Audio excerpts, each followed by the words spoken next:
Good evening, everyone. I'm Dennis Stone, Director of the Center for Advocacy and Social Justice at the Urban League.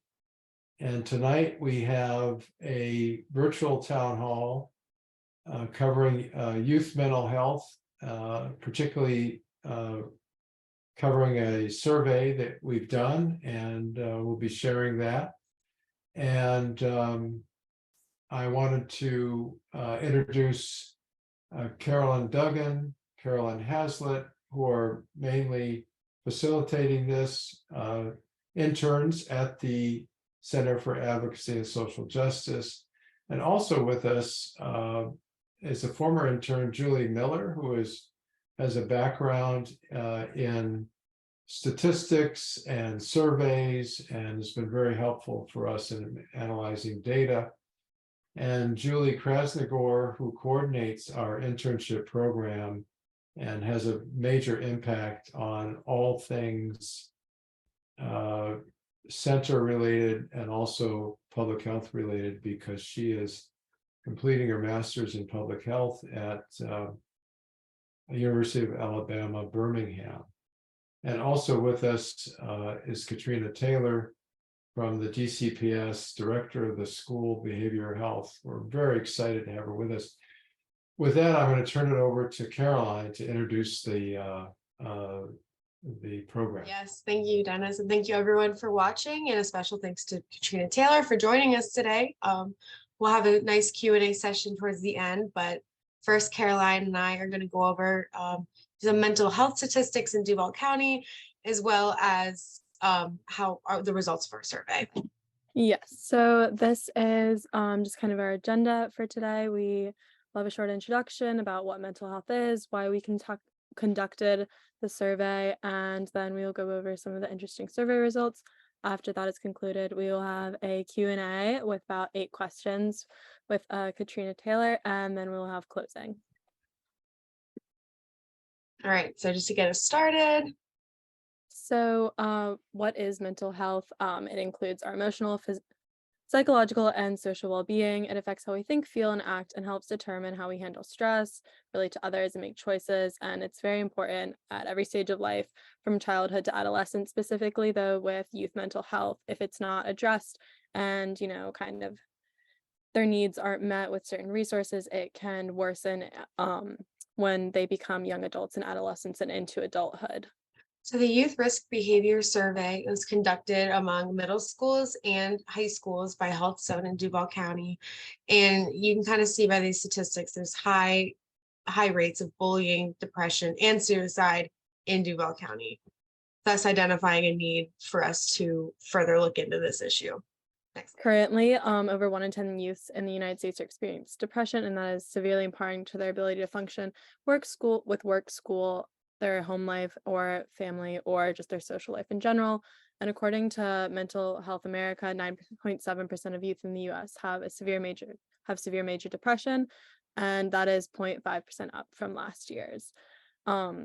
There's also 59.8% of youth with major depression and do not receive any mental health treatment.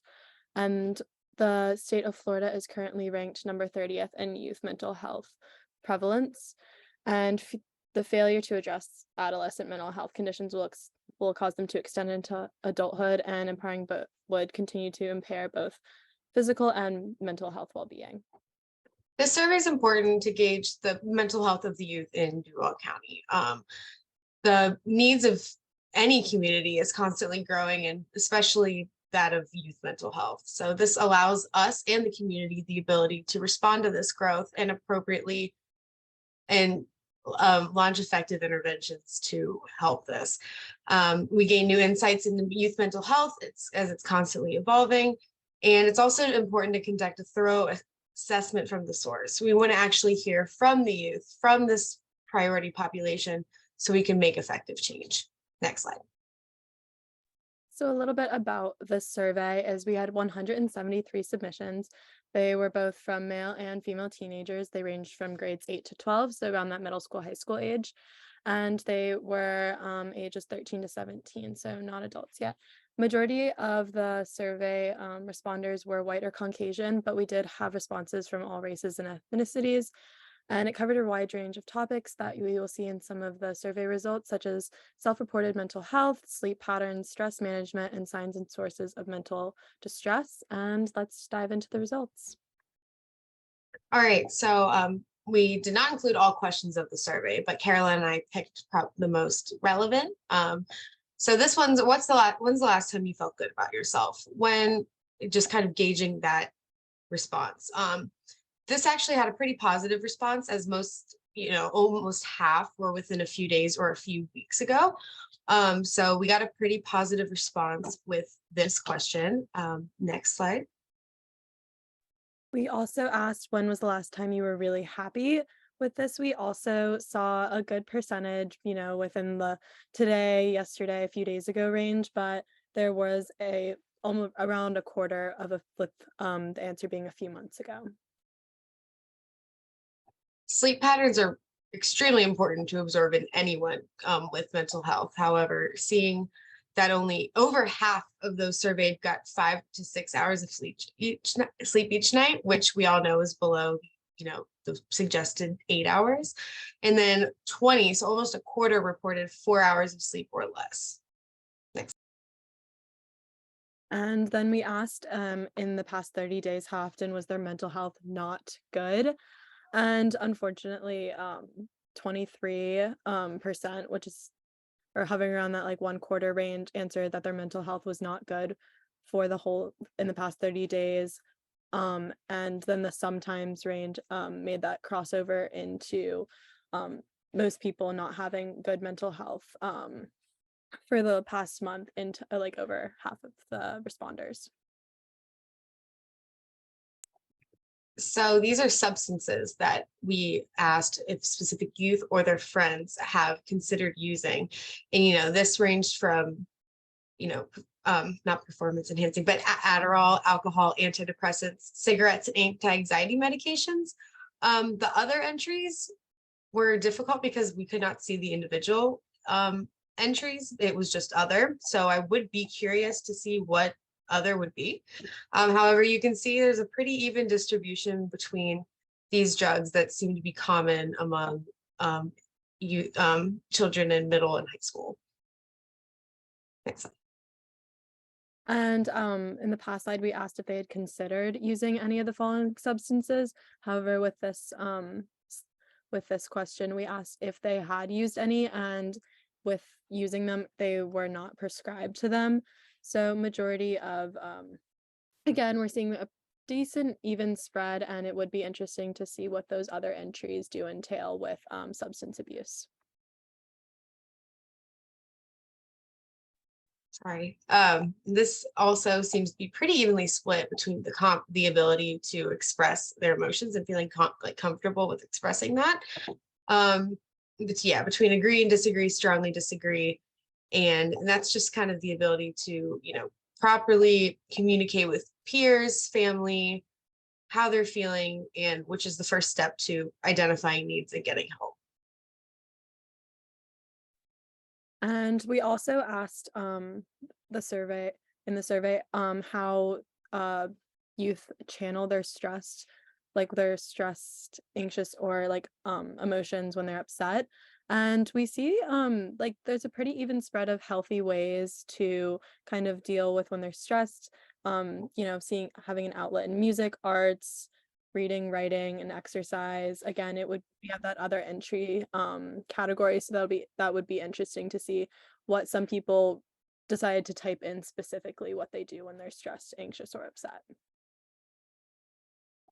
And then lastly, speaking on those outlets, not what you do when you're stressed, but what you're doing when you are, going through a tough time in general, like a longer phase.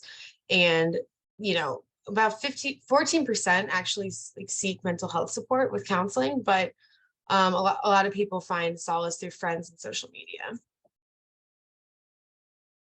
So now I would like to introduce our panelist, is the director of the School for Behavioral Health for Duval County Public Schools.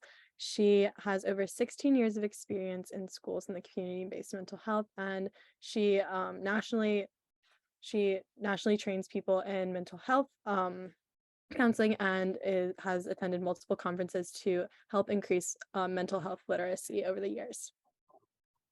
So our first question is, what are the most common factors that contribute to poor mental health in youth?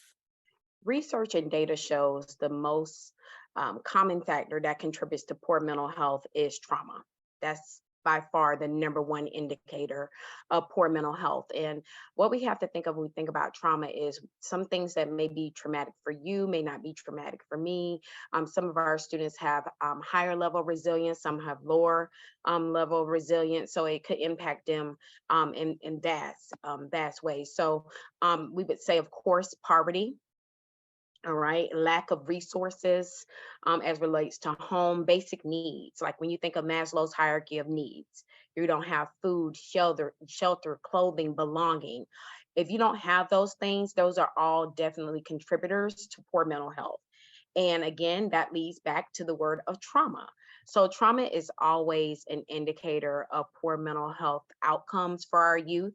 When we think about those common factors. So when we think about those early warning system indicators as relates to those, that sense of belonging, that love, that shelter, all of those are huge contributors to poor mental health in our youth. Thank you. Absolutely.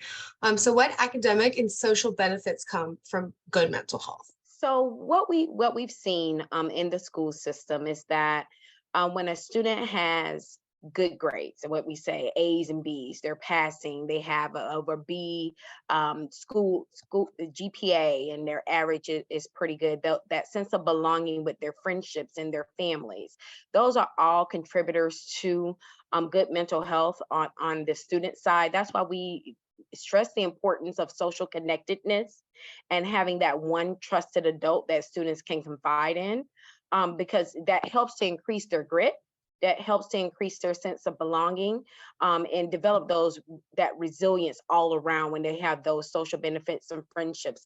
And some people would even say no social media, but social media can be both good and bad. And if you play it in a good way, we think about even the pandemic, the students were not in school, so they went to social media.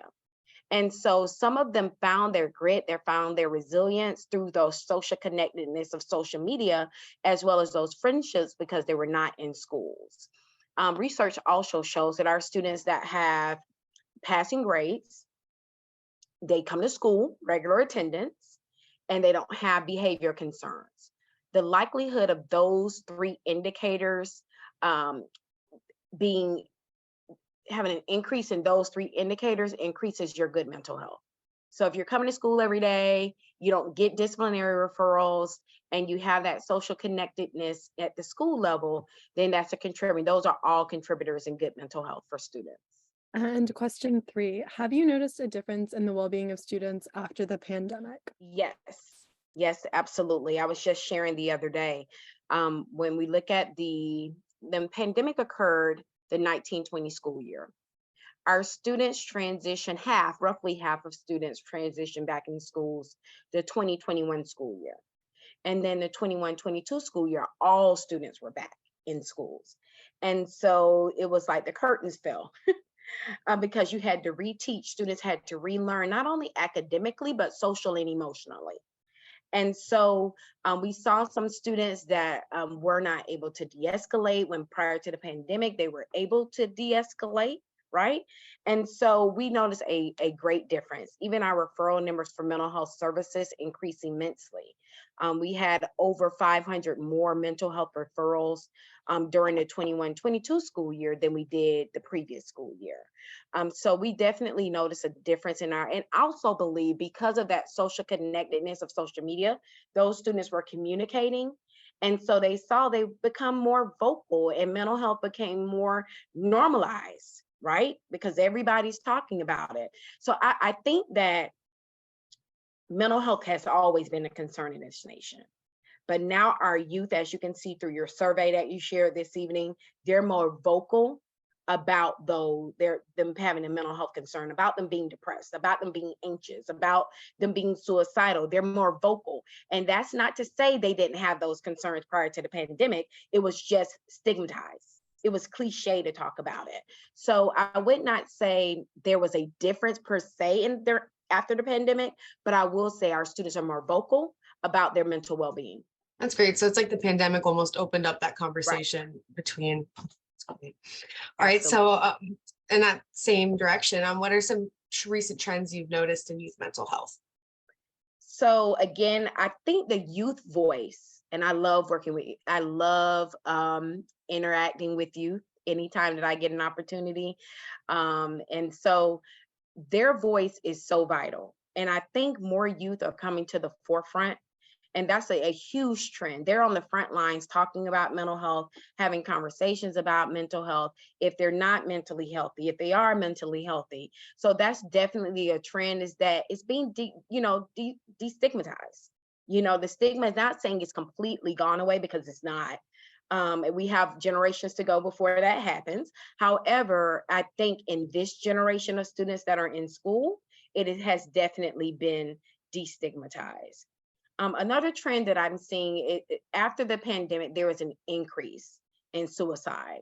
I can speak for Duval County Public Schools. We did not necessarily have an increase in suicide after the pandemic, but nationally, there was an increase in suicide across the nation. Also, what we're seeing is that there has been another trend, is that students are more depressed, and students are reporting being more depressed and anxious. Again, going back to, does that mean they were not anxious or depressed prior to the pandemic? Okay, again, talking about those kids, that youth voice being so prevalent now. So those are some trends that we're seeing, is that the youth voice is out there now. We're seeing higher rates of suicide, higher rates of depression, higher rates of anxiety. We also have a question in the chat we can do really quick. This is from Jamie. Have you noticed a difference in the well-being of teachers since the pandemic that has impacted students? Yes, absolutely. Great question. So yes, so absolutely. Yes, I will say that. But what I will say is that our wellness department within Duval County, I can only speak for Duval County Public Schools, but our wellness department provides a plethora of resources for our faculty and staff.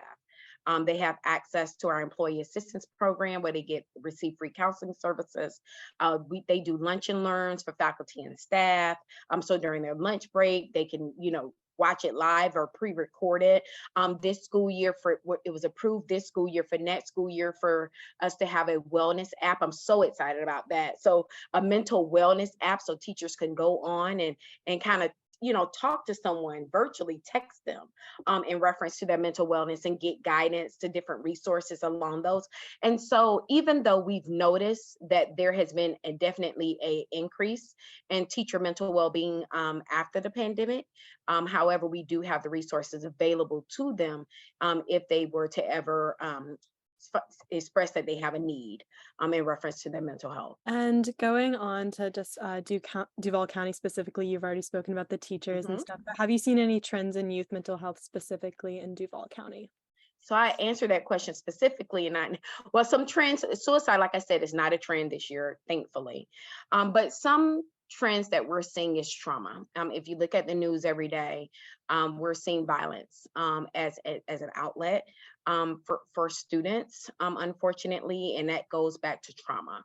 And so Duval County, we're an urban school district, okay? We are an urban school district. And so our students come from different, you can go on one side of town and the other side of town can be completely different. And so we're seeing a lot of trauma with our students. That's a trend that we're seeing even more so, especially as relates to crime of our students. We're also seeing a trend as relates an increase of mental health concerns. Not that there's an increase in need, but the students, again, are more vocal in reference to those things. So those are just a few of the trends that we're seeing, is trauma, increasing that trauma specifically as relates to violence, but also increase in the youth voice of our students. Very great. So then have you seen an increase of parents seeking counseling for their children? Yes. Okay. Yes, I can. And so in Duval County, we have full service schools. That is our mental health service provider, which is a partnership between Duval County Public Schools, United Way of Northeast Florida, Kids Hope Alliance, and multiple child serving agencies. And so with that, there's a referral process, and the parents have an opportunity to refer their students through the Focus portal. That's our student information system here in Duval County.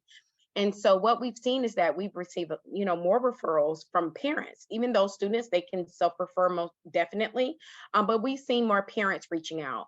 We also have a partnership through Hazel, which is our telehealth partner here in Duval County. This is our second year with that partnership. So even with those parents who may not feel particularly comfortable with their children going down the hall and seeing a therapist, because the therapists are in the walls of the school for full service schools. All of our high schools have access to dedicated therapists every day. A handful of our middle schools have dedicated therapists there every day. And the remainder of our middle schools and elementary, the therapist is on site 2 to 3 days a week. And so when that referral is made through full service school, the students can literally go down the hall and see them. And no one would know where they're going, like going from one classroom to another. But still, because of stigma that exists, some parents don't particularly feel comfortable with their child receiving therapy in school, and that's okay. Ultimately, what we want is for the kid to get the help that they need. And so through our Hazel partner, that allows the students to receive mental health counseling in the walls of their home via telehealth. And so with that, we've seen an increase. Our parents seeking that resource because they feel more comfortable with their child receiving counseling in their home, where they can monitor it at that level. That's great to see that there is an increase of parents seeking mental health resources for their children. But also, what mental health resources do you believe are missing in the community? More mental health resources. Nationally, there has been a decrease in mental health professionals. I don't know if you guys know that. So mental health professionals are just not master's level social workers, mental health counselors, or family and marriage therapists. At the school level, mental health professionals are school counselors, school social workers, and school psychologists, which are all master's level clinicians. And so across this nation, there has been a decrease in those fields: therapy, marriage and family. Not only that, but there's been a decrease in license. So that's another resource, a licensed mental health professionals. Not only that, but psychiatrists. Some of our students need more than talk therapy. Some of them need med management. And so there's a very limited amount of psychiatrists. The wait lists are a mile long for students to get those psychotropic meds or med management. And so those are just a few. Not enough mental health professionals, not enough psychiatrists, and I'm not even going to go into funding. So what's missing from the community is funding. And so with the pandemic, we've seen the floodgates open. Okay, there's so many students, parents, educators, professionals needing mental health support. And so with that, if you have so many people needing it, we need funding to provide the infrastructure for them to receive those supports. Another piece, and I could talk about this all day, this particular question. Another piece is short and long-term residential facilities. They're non-existent. And so some of our students, again, need something beyond talk therapy, even beyond a psychiatrist appointment. They need to go into a residential facility. So those are just a few of the things. Again, I can go on and on about that. Funding, I know, is a huge contributor to those things, but I think that those are things that can help increase the mental wellness of our community. Absolutely. And then we have our last question here. Unless anyone else has any other questions they'd like to put in the chat. What are ways that the community can build a sustainable future of mental well-being among youth? So, fixing things now, but also laying that groundwork for the future. So when I think about sustainability, and when we should all think about sustainability, we should think about tier 1. All right. So what I mean by tier 1 is prevention. Prevention. We should all be tier 1 level. So prevention can just something as simple as an ad in the paper It could be something as simple as, what are some mental wellness things that we can do that's accessible to everybody? So tier 1 is accessible to everyone. So what mental health programming, strategies, interventions can we put into place to help our youth? And that's the way that we're going to be able to sustain. But I think right now, with the pandemic nationally, it's a crisis. And so they're just trying to, you have some school districts that are really just trying to stay afloat, keep their head above water. But in order for us to have a sustainable future as relates to our students' mental well-being, is by tier 1 infrastructure. An example of that is last school year, following the pandemic, we did a focus group with students, Lee High School students, Paxson, a couple of our high school students wanted to know what they wanted in reference to their own mental well-being. And we created a website for the students, and it's called Grow. So if you go to duvalschools.org/grow, that is a student-led, student-focused, student-driven website, and that's sustainable. Guess how much that costs? A goose egg. $0. It didn't cost a dime, because we heard the youth voice. We sat down with our communications team. We had a youth that was a previous student here in Duval County who is now in college, came and led the focus group. She's amazing. Her name is Emily, if she's watching, hello. And she came and led those focus groups for those students and heard their voice.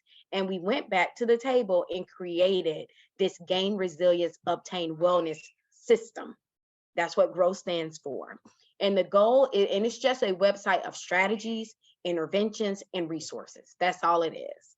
And our youth can go on that webpage, and if there's anything that they're going through, they can go and look at it and find out, where they can go to get the help that they need. But I think that one way that we can become sustainable is creating more tier 1 infrastructure and not pouring all of our funding into just tier 3, right? But trying to strengthen our tier 1 infrastructure as a nation. And that's how we become sustainable. That's a great point.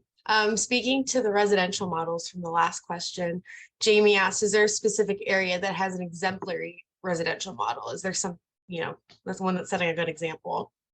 No, not that I haven't, no. I have not. I would love to tour one to see it. I know here in Jacksonville, we have, Daniel has one off of, cannot think of what road they're on, but they have a residential facility, but it's very limited. There's a process that students have to go through in order to get there, a very extensive process, because they have a pretty severe students with mental health concerns there. And they have a pretty good infrastructure there. I'm talking about a residential facility to where a parent that needs a respite, all right? A child, we don't have to go through a panel to sit down and determine, but a parent needs a respite.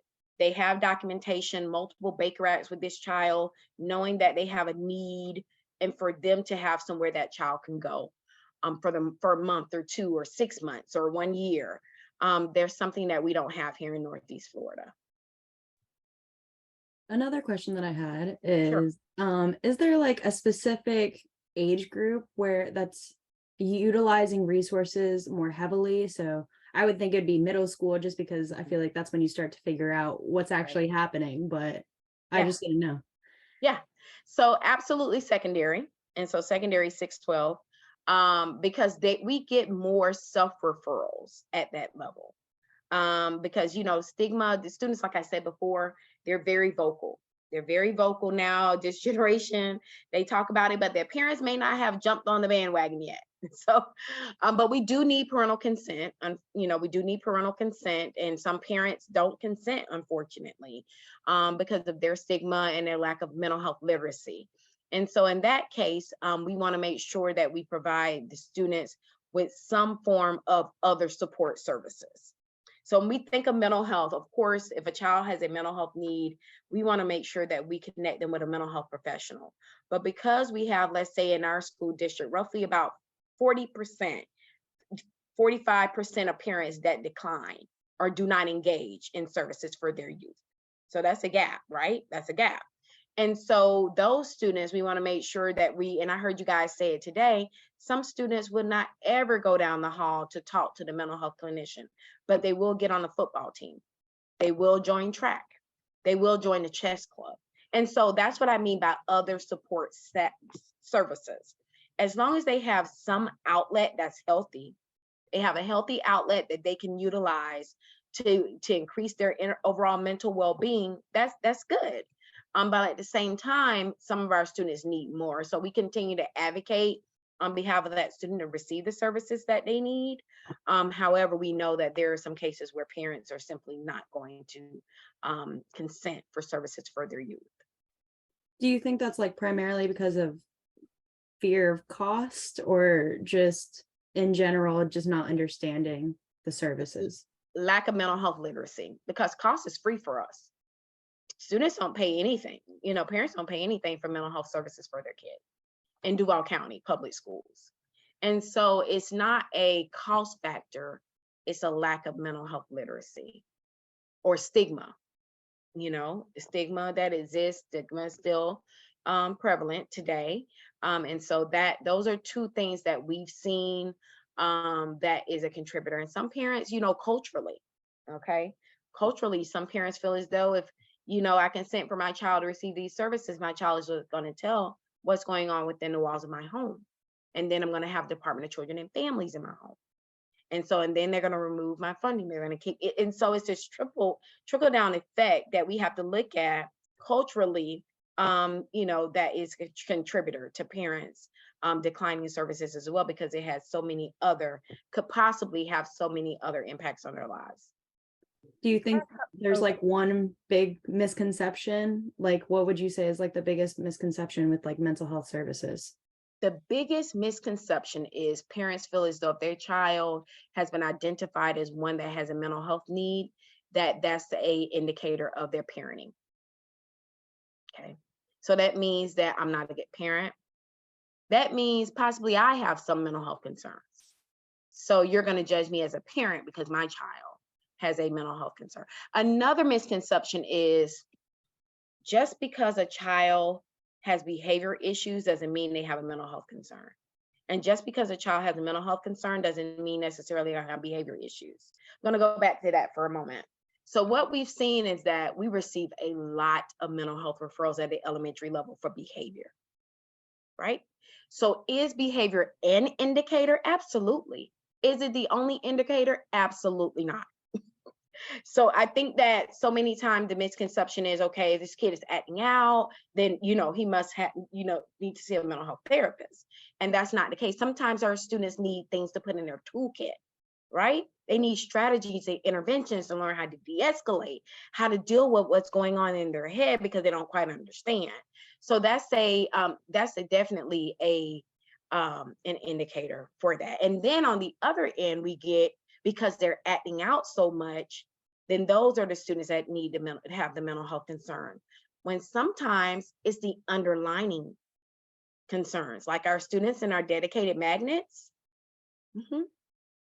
they have mental health concerns as well. So those are typically the ones that we call, that are underlining. We don't see those because they're not acting out in volatile or behavior or, dangerous ways. Okay, they fly under the radar. So those are definitely some things that we see that are misconceptions for sure.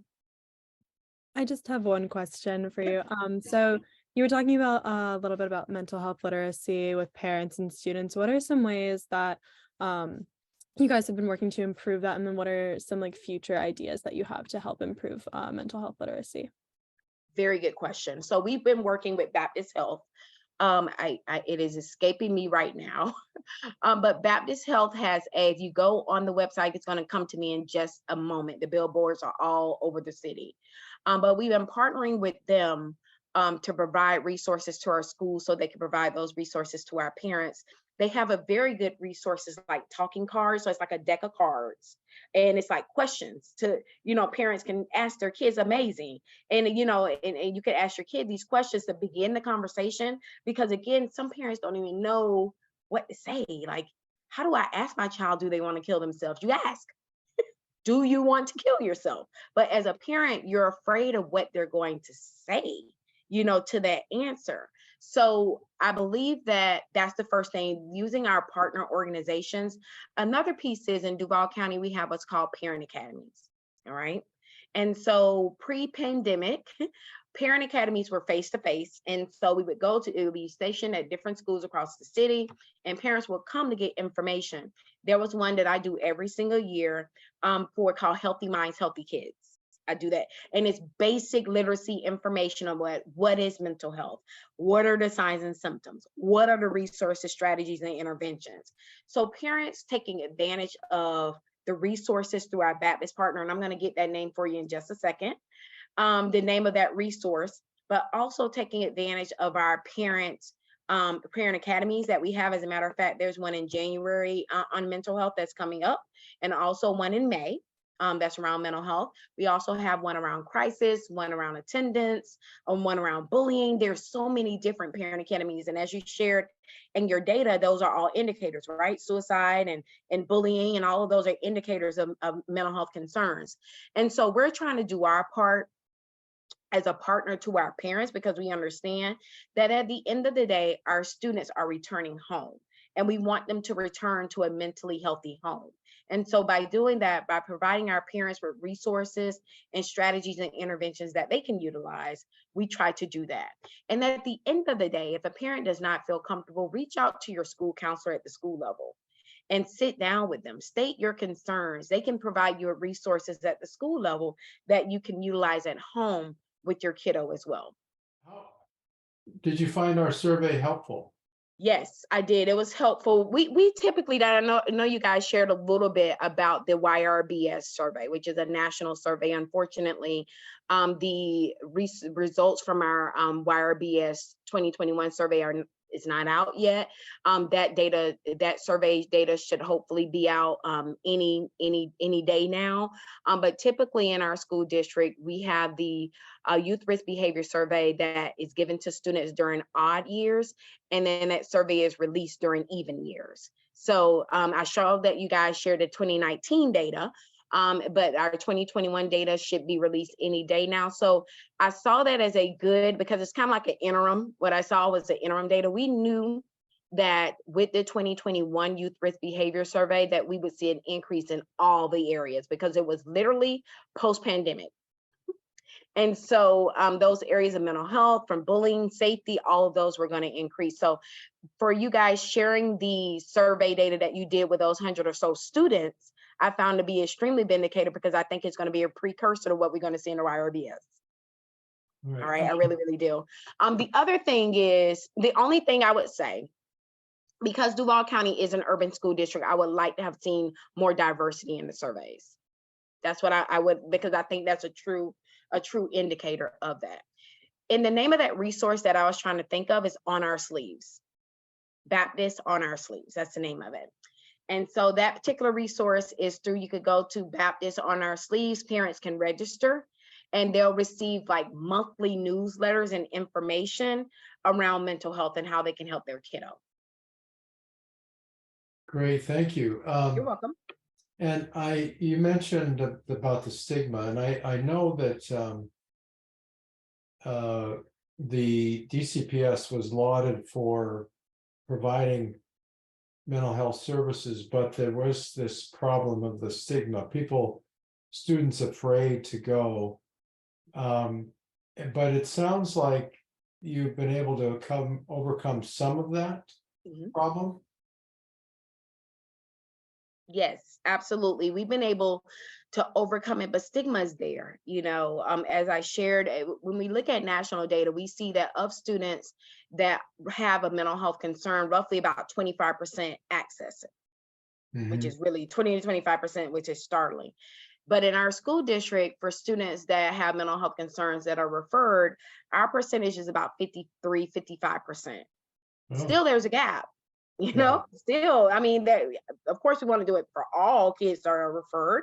However, there's a gap. And so we know that stigma exists in our community every single day. We've tried to remove some of that stigma by having telehealth services. So students, if you don't want to do it in the walls of the school, you can go home. You know, your parents will feel more comfortable. They won't feel judged, and they can, you know, take advantage of that through teletherapy. And so that's the one way we've done it. We've also tried to increase our tier 1 interventions. As I mentioned, our grow clubs. If you students like, hey, I don't want to say I have a mental health concern, but I want some guidance on something, I don't mind calling a 988. I don't mind calling, you know, any of those hotlines that's listed there. So we recognize that not everyone is going to be receptive to the resources that are available to them, but that doesn't mean that they don't need the help.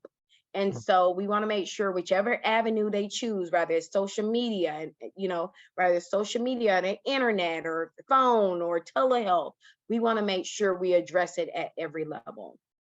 Now, do you have, I assume you look at each and every child in the system with regard to their needs and track things like whether they're are in an athletic activity or a chess club, and so that you can actually, I'm kind of envisioning a grid that you have. You can actually identify the number of students who need to be getting help but aren't doing it, either through those extracurricular activities or through mental health support. Right. So at the school level, they have a matrix of sorts to where they want to make sure that a child is connected to some type. Not at my level. What we look at our level is it's like a 5,000, 5,000 level, level down. So we look at things like early warning system indicators. So what I mean by that is students that are failing, students that have multiple disciplinary referrals, and students that are truant. That's the data that we look at. Those are our 3 data points that we look at to determine the students that could benefit from some form of mental health intervention. But at the school level, they have different systems in place to ensure that that child is connected to something or to someone. Maybe they don't want to get in a club, or they don't want to join a sports, but they like Miss Jones' class. And so maybe Miss Jones does a check-in, check-out with that kiddo, as opposed to them wanting to get in a club or a sport.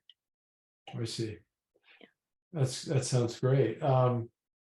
We are planning we have a community organizing for education group that helped support the half-cent sales tax and the millage rate, and organizing parents. Right? Yeah, definitely. Definitely, they deserve a round of applause.